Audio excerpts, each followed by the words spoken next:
Few more here, though. Down to fine leg. Comfortable 2. That's 100.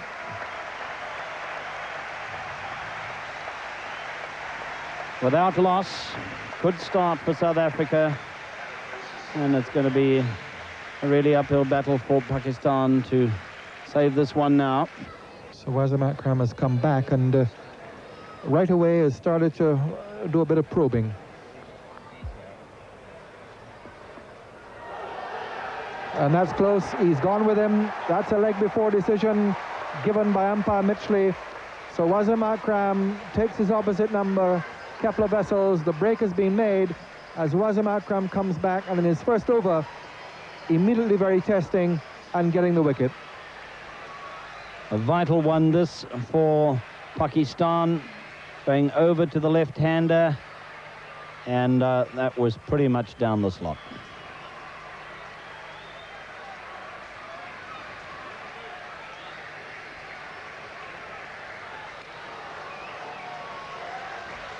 So Wasim Akram coming back to do the business. Kepler Wessels, a fine innings, leg before wicket for 42. It's 101 for 1.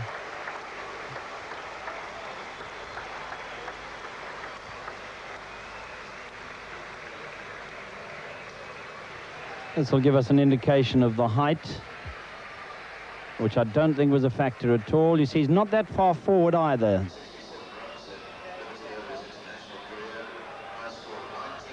So into Peter Kirsten. With South Africa needing exactly 50 to win. 10 overs remaining, 9 wickets in hand, and that's an equation which really says South Africa have virtually won this match. Asif Mustafa bowling his 10th over. He bowled him.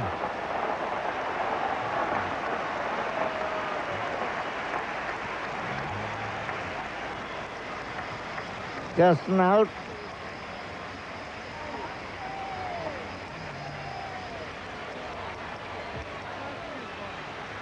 Never really comfortable, Peter Kirsten. Never got going, and trying to cut a ball which came in with the arm and hit the top of the off stump. So he goes for 18. It's 2 for 159 with Asif Mustafa getting the wicket in his first over. Kirsten out for 18. South Africa 159 for 2 in the 41st over.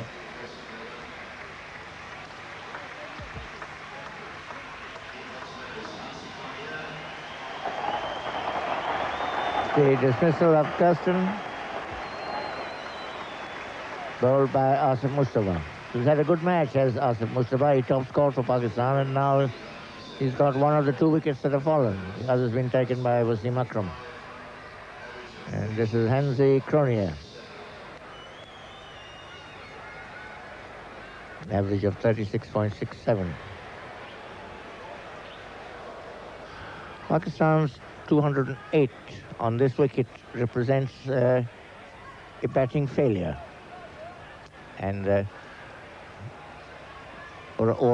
in fact a rather disappointing batting performance, because there were plenty of runs in this wicket for them. Bowled him. Well, we may get a little action.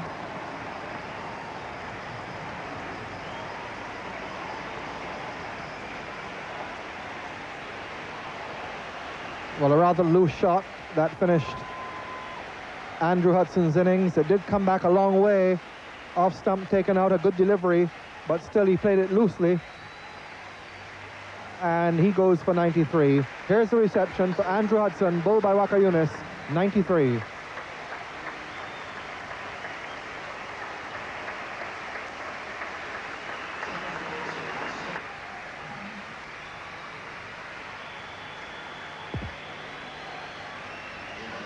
Always a delightful sight for a fast bowler to see the off stump reeling out of the ground.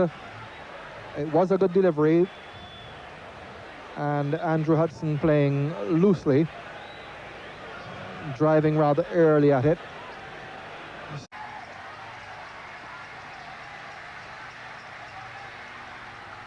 Hold him! Yet another one of those fantastic express deliveries from Waqar Younis. And he is, at the moment, threatening to devastate South Africa. Been a fantastic spell from him. His accuracy, mathematical and deadly. Cronje just got some bat on it.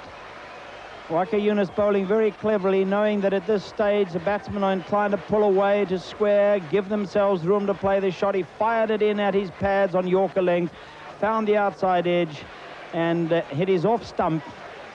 Here you'll see him get a little bit of bat onto it and then into the base of the off stump. And Hansie Cronje out for 11. In fact, the off stump is being replaced, Trevor. It is indeed. Ryan McMillan to the wicket, full of experience, and an average, you see, of over 46, which is extraordinarily high, but it's because he is often found in this sort of situation and ends up with a not out. He hasn't scored a great many runs, 140, with yet to get a 50 or 100, but he's an experienced man. He has the nerve for this situation. But once again, tremendous pressure on the lower order batsmen to get the runs against the odds. If you have 5 wickets in hand, Omar, it's still a very healthy position. Yes, it is. And to get 6.4 runs to the over is not all that a tall order when you've got wickets in hand, but you lose 1 or 2 now and you've got a problem.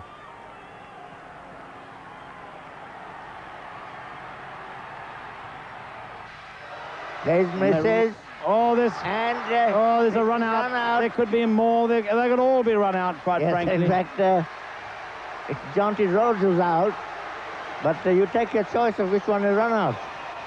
Well, that was suicidal. Jonty Rhodes trying to run a bye to the wicket-keeper, and Latif kept his cool and just underarmed it into the stumps. McMillan wasn't interested in coming. If you're going to do that sort of thing, you must plan it beforehand, and both batsmen must know exactly what's going on. You see, he pushes and misses, and Jonty Rhodes just keeps coming. Back goes McMillan, makes his ground.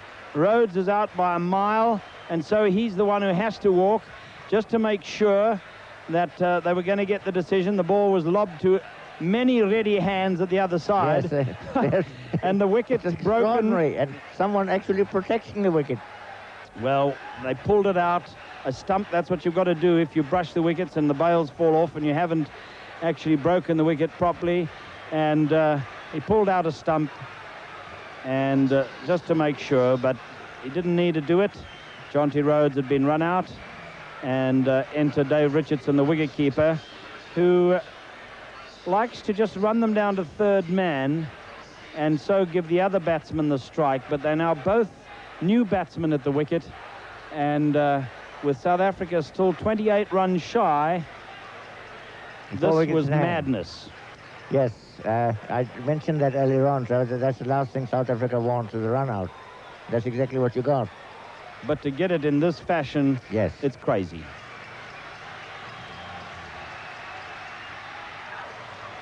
It's going to be very tight.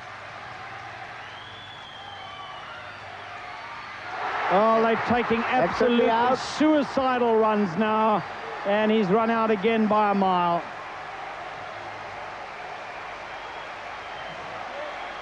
That was fantastic bit of fielding by Wasim Akram, because he was going very quick from his follow-through. Pick up throw in one action. Let's see that. Takes off. Wasim Akram really attacking that ball.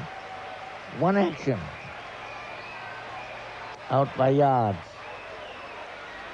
Bullseye. Well, 2 stupid run-outs, and it's plunged South Africa to 7 for 182, and now they're going to be very hard-pressed indeed. 182 now for 7.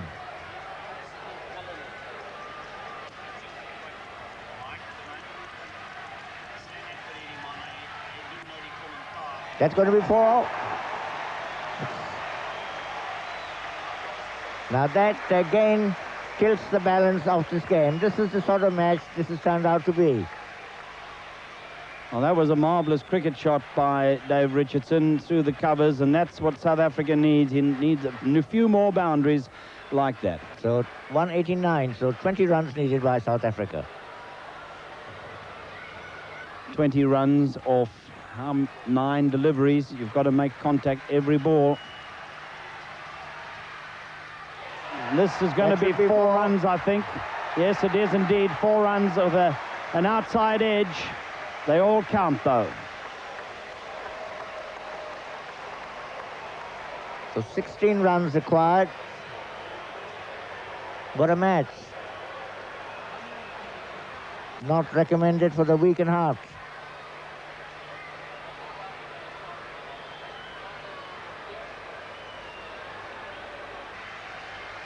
And this third encounter between these two countries turning out to be an absolute humdinger. Bowling. Off stump, laid back, flat on the ground.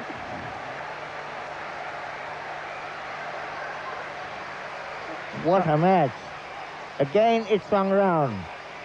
What a bowling performance by Waqar Younis. Yes. They've all been bowled, his victims. Playing completely down the wrong line. Well, 13 runs from 4 balls, 2 wickets in hand. It ain't on, really. Well, you never know. From Pakistan's point of view, lucky that it's Waqar Younis who's bowling for sheer accuracy and pace.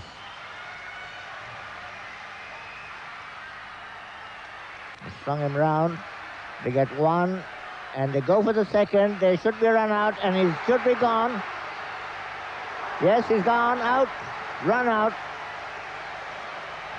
Well, umpire Carl Liebenberg, I think what might have gone through his mind is, well, shall I call for the third umpire? Yes. And the television replays, but he was satisfied, and certainly it looked at the way he lunged that he was well out anyway, and he only has to call on the third umpire and the television replays if he has doubt in his mind, and he didn't there. And one can hardly blame the South Africans here for going for that second run. They had to take a chance and hope that the return to the wicketkeeper Latif would be a poor one. It was not. It was a good return. That's Aqib Javed. So the last man in. Three balls remaining, 12 runs to get. This man has devastated South Africa. 4 for 24. Waqar to Donald.